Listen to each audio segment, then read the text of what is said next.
Manje će se popiti, pa vi vidite. Ne, pozvao se lad.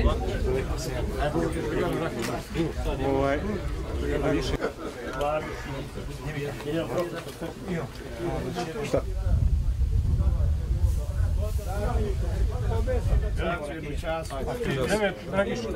Ne. Prema tradiciji pčelarskoj, evo danas smo skupili na ovaj dan Vaznesenje Gospodnje, Spasovdan, pčelarsku slavu pčelara, svih pčelara, ali i pčelara Bijelog polja.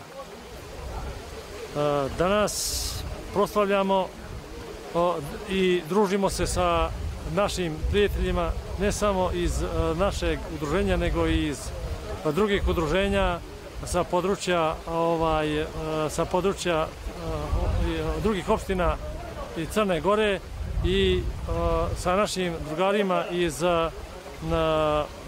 Zlatiborskog okruga, iz Užica, iz Arilja, iz Nove Varoši, iz Priboja. Tako da, evo, pored ovog dana imamo priliku da se, pored slavlja u šašicu rakije i malo druženja, da popričamo i o problemima pčelarstva. Tako, to je to.